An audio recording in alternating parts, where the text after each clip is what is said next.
আসসালামু আলাইকুম। আমি Abdul Aziz, garments excellence with Aziz channel থেকে আপনাদের সবাইকে স্বাগতম জানাচ্ছি।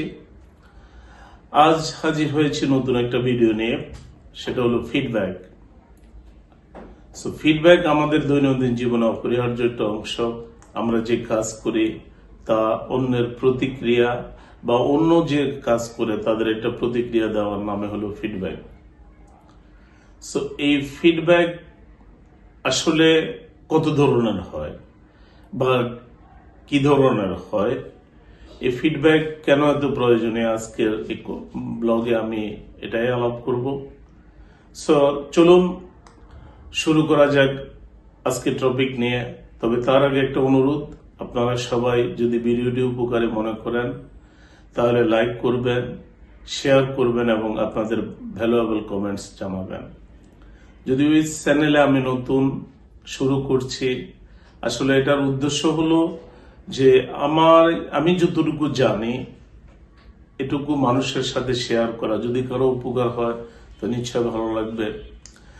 ফিডব্যাক আসলে চার ধরনের হয় সাধারণত। তার মধ্যে প্রথমটি হলো পজিটিভ ফিডব্যাক বা ইতিবাচক মূলক সাড়া। তো পজিটিভ ফিডব্যাক কি? যদি আমরা যারা তৈরি পোশাক শিল্পের সাথে জড়িত আছি তাদেরকে বলি যে পজিটিভ ফিডব্যাক হলো, যেমন আপনি একটা স্যাম্পল কাস্টমারের কাছে পাঠিয়েছেন, কাস্টমার একটা কমেন্টস করে যে হ্যাঁ এটার ফিটিং সুন্দর হয়েছে বা মেজারমেন্ট ওকে আছে বা স্যাম্পল অ্যাপ্রুভ। যে এই ধরনের যে একটা রেসপন্স আসে কাস্টমার থেকে, সেটাকে বলা হয় পজিটিভ ফিডব্যাক।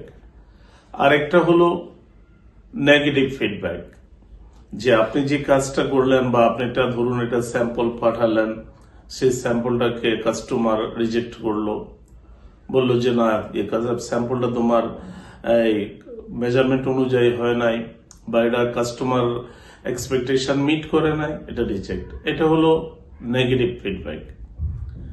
তৃতীয় নম্বর যে ফিডব্যাক, সেই ফিডব্যাকটা হলো কনস্ট্রাকটিভ ফিডব্যাক।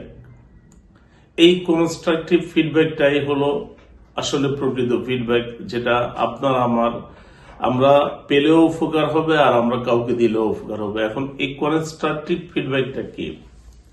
কনস্ট্রাকটিভ ফিডব্যাকটা হলো, ধরুন আমি তৈরি পোশাক শিল্পের ভাষায় বলছি, আপনি একটা গার্মেন্টস পাঠালেন কাস্টমারের কাছে, কাস্টমার আপনাকে বলল যে এই স্যাম্পলটা মেজারমেন্ট আউট অফ টলারেন্স বা অথবা ফিটিংসটা সুন্দর হয় নাই এবং কোন জায়গায় সুন্দর হয় নাই সেটা আপনাকে ইন্ডিকেট করে দিয়েছে, যে এই জায়গায় প্যাটার্ন কারেকশন করলে অথবা এই জায়গায় সংশোধন করলে তোমার স্যাম্পলটাই হবে।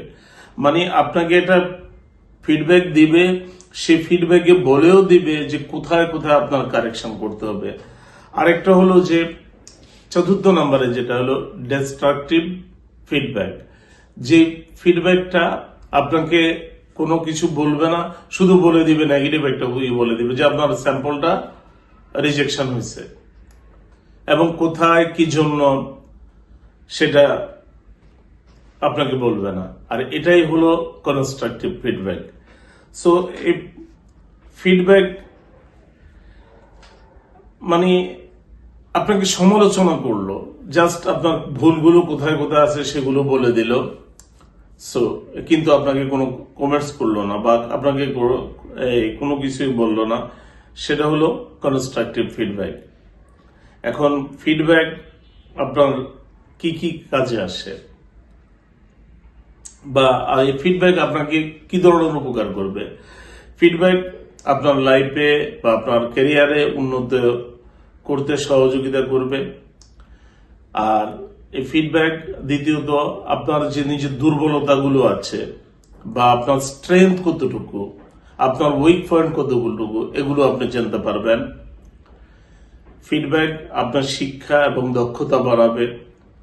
শিক্ষক বা অভিজ্ঞ মানুষের ফিডব্যাক থেকে আমরা নতুন কিছু শিখতে পারি। এটা অ্যাজ ইউজুয়াল বা আমাদের সিনিয়র থেকে ফিডব্যাক থেকে আমরা অনেক কিছু শিখতে পারি।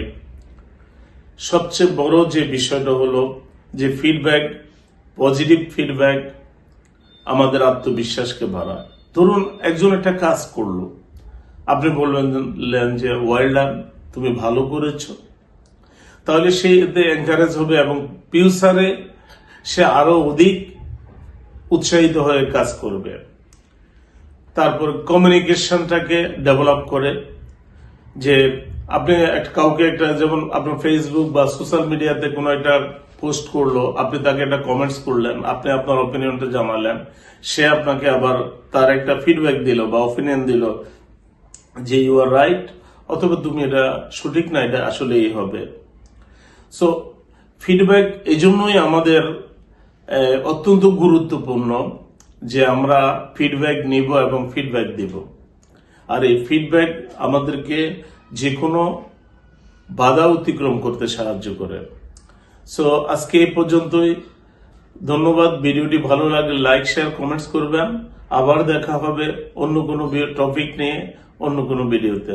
ধন্যবাদ। আসসালামু আলাইকুম।